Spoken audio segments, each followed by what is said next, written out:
And unfortunately, though, there is always the dark side. The lifeblood of teachers. So let's take a look here at some of my old artwork.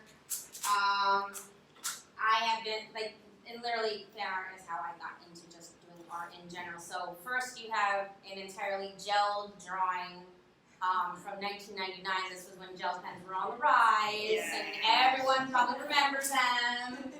I still have more. All the notebooks that have been lost to gel pens. Yes, indeed. And then the second one is a tribute piece to Jason David Frank, who was here, I know, last year, and I actually created this design for him. And that's all done that started out as like a sketch, but then came into the computer actually. So that's a computer piece, a combo of the green and white Power Ranger. So, when we deal with the legality, first thing I want to do is let you take a look at this. Let's try and follow the roadmap here. So, is it okay to use the image? Did you create it? Yes, then go for it. Did you create it? No! Then let's try and beat our way through this thing. I'm not going to try and have us go through this whole entire roadmap. You have it on the presentation. If you would like a copy of the presentation, there are still some more copies over there. But this actually I love as a wonderful image to kind of help guide you in if this is okay to use, is it not okay to use, and everything along those lines. So let's first start with what is copyright? I will not read this whole thing to you. The only reason I did all this is because when I first did this presentation, I was by myself. I didn't have my two other panelists with me, and I had a lot more time, and I stretched this all out. Copyright, which is where all of fan art falls under, okay, is the law that basically covers our right to use artwork or allow artwork to be made in a classroom or in an area where it can be okay. Here we have a wonderful quote on the idea of fan art from Josh Waddles up top, who is a lawyer for DeviantArt. And I'm sure every single one of us knows what DeviantArt is. If you don't, it is basically just nothing but fan art, although there is a lot of non-fan art on there as well. So it says copyright covers the expression of any original work of authorship. This includes the graphic elements of the characters, if they're fleshed out, not just sort of the notion of the character.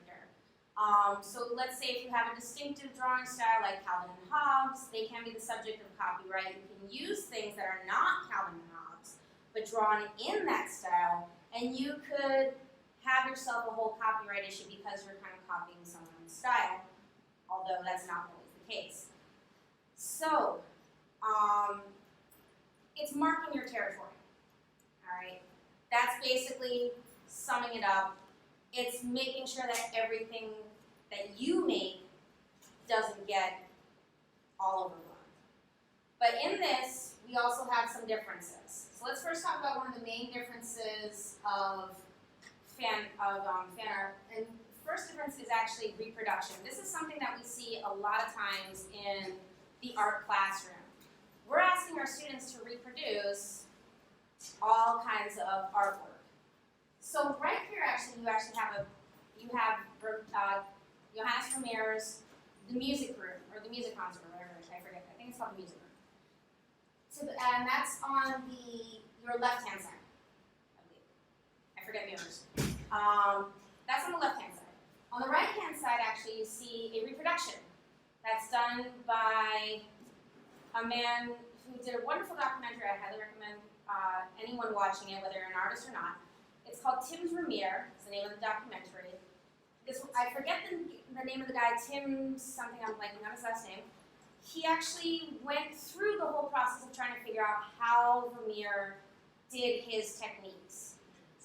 And it was insanely wonderful to watch.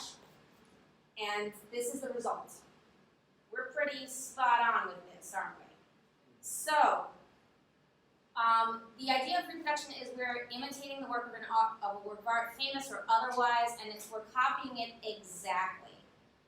The difference when we come to fan art, and this is a lovely piece by one of my former students, is that these are works of art that are created by fans of a work of fiction, generally visual media such as comics, films, television shows, or video games. And they're derived from a series from a series character or other aspects of work.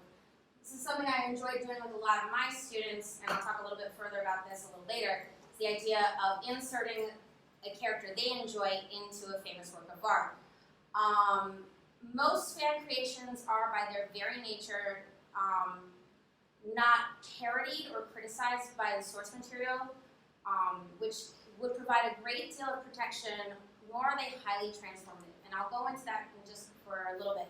So the idea that if you're parodying something, you can actually be covered a little bit. Let's think Weird Al. Let's think Weird Al Yankovic, who parodies pretty much everything under the sun. He's covered to a certain extent.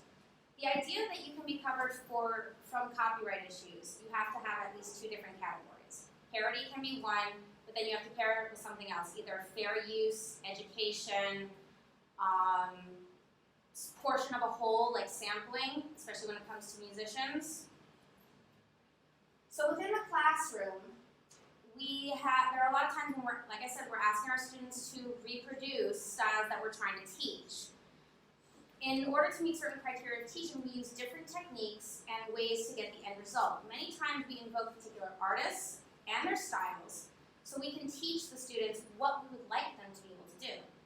We might change the end result, but the students are still copying. Sorry. They're still copying. So, for example, the lower picture shows several student works that are meant to study Georgia O'Keeffe's floral work.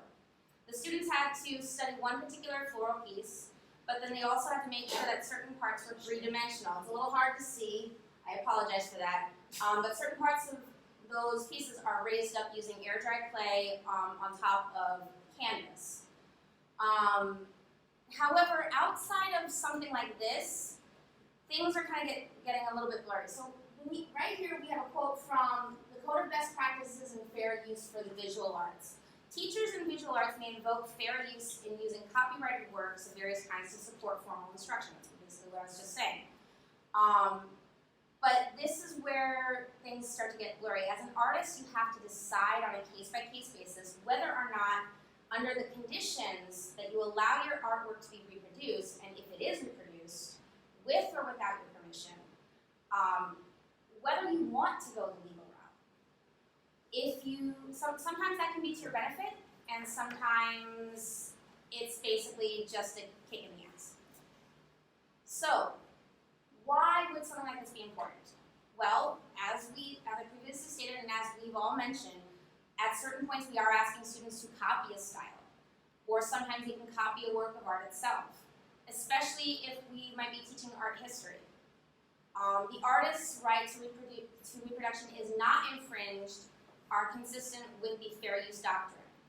So the other issue though is what's going to happen when they get out there, when they're starting to copy and they're actually starting to promote their work. We have two main factors with this. Number one is cost, because we have the bigger issue is the cost of going to war with the fans. Cost is everything when it comes to a big name company.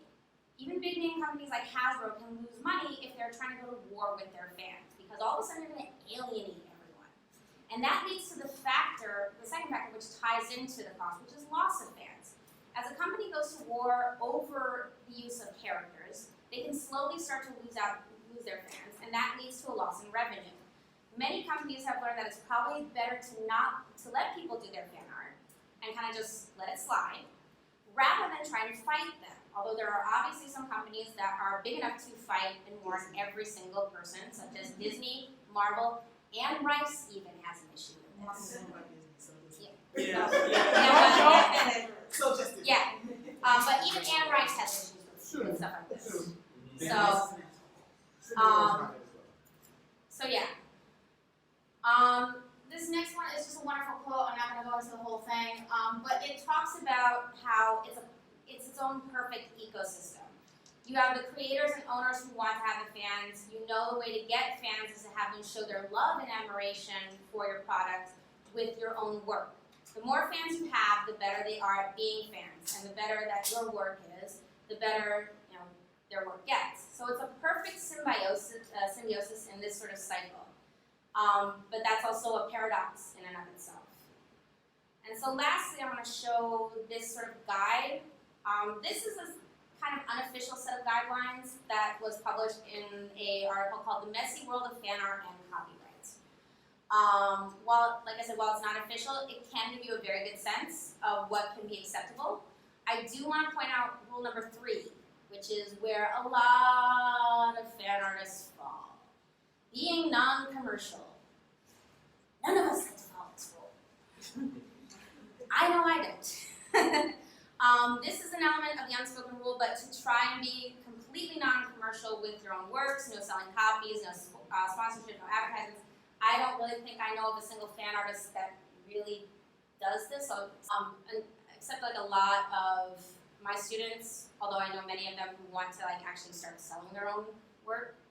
As a fan artist myself, I do actually go to, like I said at the beginning, I do have my own fan art that I go and I sell. And there is actually ways that you can become official fan artists. I know there are companies like Redbubble or not TeePublic, blank on the name, but they might have bigger companies that sweep through and see what work can be acceptable or not, and they might give you warnings or not.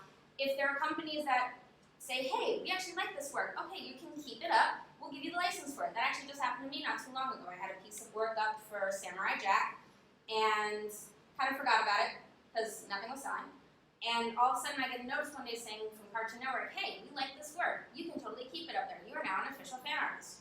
So, and obviously there are also contests out there that talk about doing official, fan artist work that you can, again, sell.